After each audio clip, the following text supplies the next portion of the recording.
Bienvenue dans un nouveau vidéo de la chaîne intemporelle. Aujourd'hui, on va regarder le site de Canali.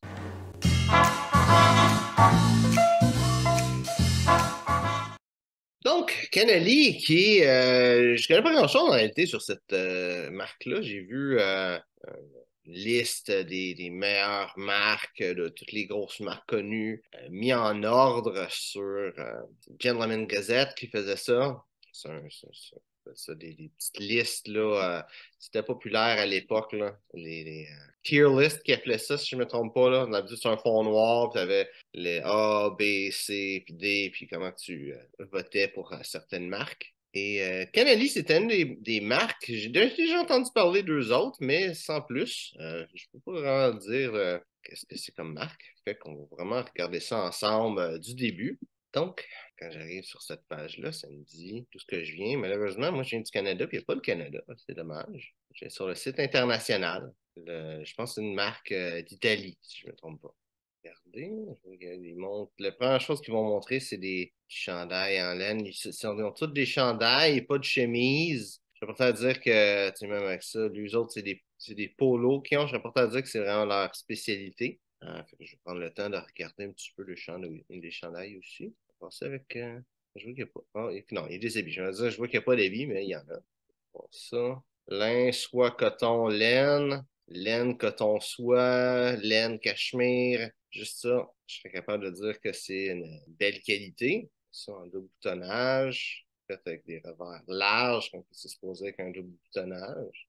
Ici, je ne sais pas que le revers est étroit, mais il est pas large non plus. Il est régulier. C'est pas comme, il a l'air d'être un petit peu plus large que qu'est-ce que j'ai, quoi que moi je porte du 42 présentement. Puis ça, généralement, c'est du 40 qu'est-ce que je vois sur les sites. Quand c'est le produit, mais ça veut pas dire que c'est ça.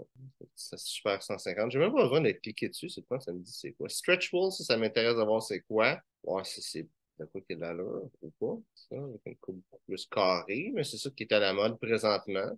Mais il n'y a pas juste des habits carrés, il y a l'air d'avoir un petit peu de toutes les coupes. Fait qu'ils vont pas juste y aller se forcer avec la mode. J'imagine qu'ils veulent vendre, fait qu'ils font des choses vraiment spécifiques avec la mode, mais ils font un petit peu de tout. Je vais regarder celui-là. Lens Stretch. Pour les coupes des habits, ça me semble bien. J'ai pas. C'est correct. C'est de quoi extravagant. C'est pas de quoi non plus de médiocre. C'est bon. C'est très bon. Ah ouais, quand je fais Read More, ça me donne. OK, ça fait juste m'amener en bas. Je pensais que ça changeait de page, ça devenait gros. Care, ça c'est le fun. Pour l'anabi, c'est tout le temps de nettoyage à sec. Mais pour ça, c'est le fun qu'il y ait une grosse partie très visible comme ça sur comment entretenir les vêtements, spécialement pour les chandails, surtout si c'est ça qui sont spécialisés là-dedans. Je crois qu'il y a beaucoup de choses. Je vois que j'ai vu du cachemire. Je sais que c'est une marque quand même de luxe. Là. Si on regarde les prix, ils mettent même pas le prix dessus. Ils mettent même pas le prix dessus. C'est une marque de luxe. Donc, c'est pour te dire qu'ils ont beaucoup de chandails en cachemire, des choses comme ça qu'il faut mettre, qu'on peut pas mettre à la machine. Quoi. Ça, on en a tout le je sais. Parce que je vois 54% laine, 44 laine vierge, puis 2% élastane.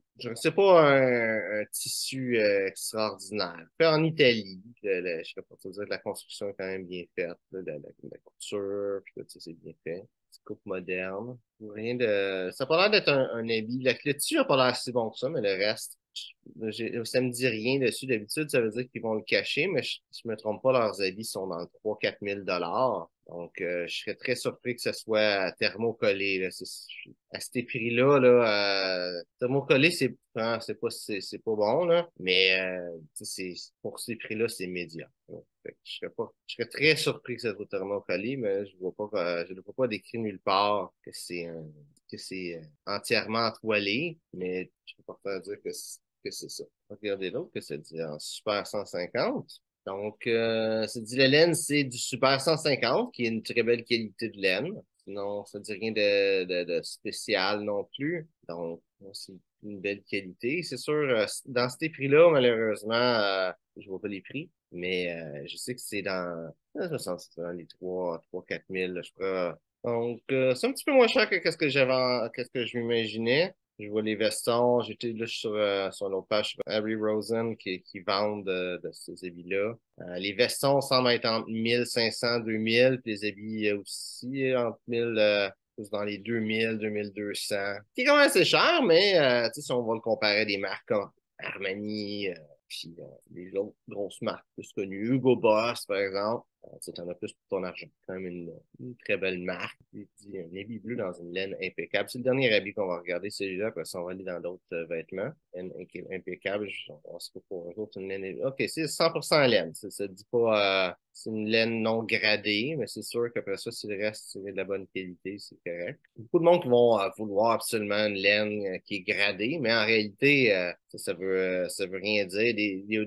Je me souviens plus c'est quoi la marque, mais il y a une compagnie qui fait des tissus qui a, dans les dernières années, qui a fait des tissus en fin 80, parce que, dans le fond, quand on parle, mettons, de super 150, mais en réalité, c'est rapetissé, là, parce que c'est super fin 150, mettons. Mais 80, c'est pas super fin, c'est juste fin, comme laine. Et en fait des tissus comme ça.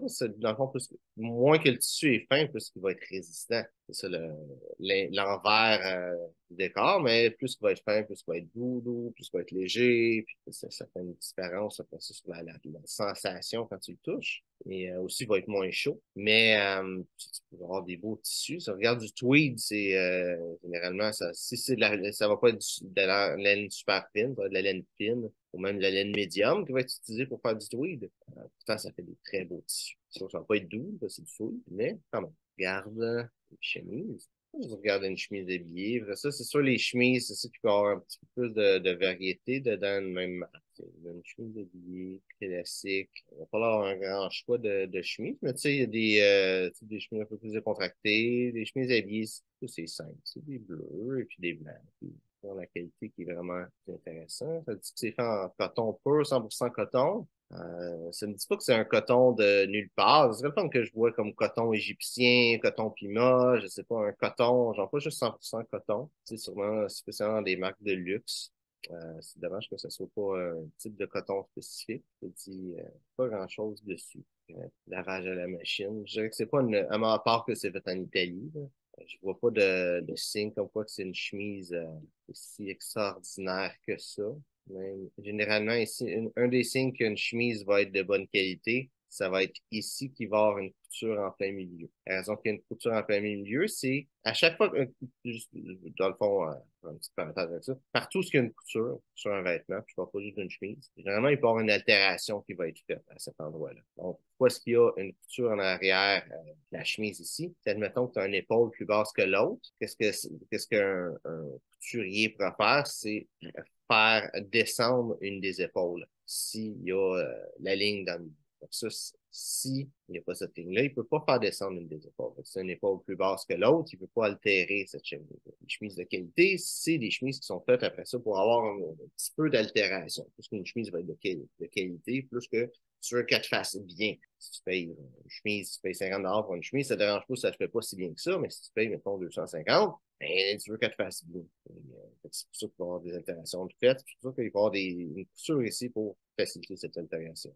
Donc, pour les chemises, je peux te dire que c'est pas la meilleure des marques. J'éviterais peut-être leur chaîne. Maintenant, knitwear, qui est, qu'est-ce qui va être chandail et compagnie, qu'est-ce qu'ils appellent des pulls en France. Une mérino extra fine. C'est, sur un chandail, c'est rare que je vois une laine gradée. Ça dit 100% laine, mais ça dit laine mérino extra fine. Donc, il faut que ce soit une laine gradée pour qu'ils appellent ça extra fine. Donc, tu sais, je pense pas qu'il ait fait une fausse publicité parce que c'est vraiment. Et peut-être juste pas gradé nécessairement à 100%, c'est peut-être un mélange d'extra fine. Tu prends du super 110, du super 120, du super 130, tu le mélanges ensemble, mais ça devient plus une laine gradée, mais techniquement, ça reste une laine extra fine. C'est peut-être ça qui a été utilisé. On voit que c'est nettoyage, non, soit nettoyage à sec ou même nettoyage à la main. Donc, quand le chandail cachemire, je serais pas très porté à dire que c'est 100% cachemire sans nécessairement aller regarder dessus. Le chandail, il semble être une très belle qualité. Je sais pas c'est quoi je vais pas regarder les prix, mais ça me semble être une belle qualité pour qu'est-ce que c'est là. Maintenant, pour les souliers. Ils ont des derby en premier et ils appellent ça des derby. C'est déjà très bon. Il y a des compagnies comme Steve Madden qui a aucune idée de comment que ça s'appelle les souliers, puis c'est une compagnie de souliers. C'est déjà bon. Je vois que c'est en cuir avec un petit milieu en caoutchouc. Généralement, les souliers de mauvaise qualité vont avoir le petit quelque chose en caoutchouc dans le milieu, mais c'est peut-être pas le cas. C'est peut-être pas le cas. On dit deer skin, donc en peau de reine. Regardez avec vraiment des souliers qui ont un certain artisanat dessus. C'est sûr qu'en peau de reine, c'est quand même hot là, comme matériel. Ça donne un fini quand même différent. Ça fait beau. Tout d'un coup, c'est en français ici. Ça dit en daim. C'est drôle parce que du Suède, ils appellent ça du daim en France. Et ça, c'est en daim l'animal. Donc, c'est un petit peu ironique. Ça met en cuir avec plateau en caoutchouc. Montage cement. C'est un soulier collé. Donc, ça, c'est la première fois que je vois une semelle en cuir qui est collée. Donc c'est pas des bons souliers. Des souliers collés, c'est vraiment la moins bonne qualité que tu peux avoir. C'est sûr que là, c'est le fun que ce soit un beau cuir, mais je sais pas c'est combien leurs souliers. Maintenant, si on dit que c'est entre 500 et 1000, qui est très raisonnable pour une marque de luxe, pas raisonnable comme prix, mais qui est raisonnable de s'imaginer que c'est ça les prix. Pour la moitié de ce prix-là, le voir le corps, tu peux avoir une semelle cousue d'une marque comme Meermin, puis ça va être une meilleure qualité déjà de base. Fait que je vois pas vraiment je pense pas que les souliers, ça vaut la peine. Donc, ouais, c'est ça pour l'analyse du site. Donc, personnellement, je dirais leurs habits semblent être très bons. Leur chandail aussi semble être une qualité vraiment très belle. Ça reste une marque de luxe. C'est cher, mais si tu es capable de te le permettre, tu peux t'acheter une marque de luxe. Pour les habits spécialement, je pense que c'est une belle place pour magasiner. Les chemises, j'irais plus dans une autre compagnie que ça, puis les souliers, je les éviterais. Les chemises, même si tu veux rester avec des marques de luxe, il y a des très bonnes marques, comme Eaton, par exemple, qui a des chemises de très belle qualité. Sinon, pour les souliers, juste aller vraiment dans une compagnie de souliers. Je pense généralement, le mieux, c'est vraiment d'aller avec une compagnie de souliers pour acheter des souliers, d'acheter quelque chose qui est avec une semelle cousue. Comme ça, tu as vraiment de la qualité. Tu as une bonne façon de faire parce qu'une marque de luxe va généralement essayer de faire le plus grosse base dans les petits accessoires, les petites choses, puis vont vraiment se concentrer plus sur leur vêtements, sur ça dont ils sont bons, qui me semble être vraiment les chandails en laine, ce qui est vraiment une grosse spécialité, mais qu'est-ce qui est en laine, comme les habits, par exemple. Donc, j'espère que tu as aimé les vidéos. Si c'est le cas, like, partage. Si tu as des questions sur le style classique masculin, mets ça dans les commentaires. Ça fait un plaisir de répondre. Donc, merci de regarder la vidéo et on se voit une prochaine fois.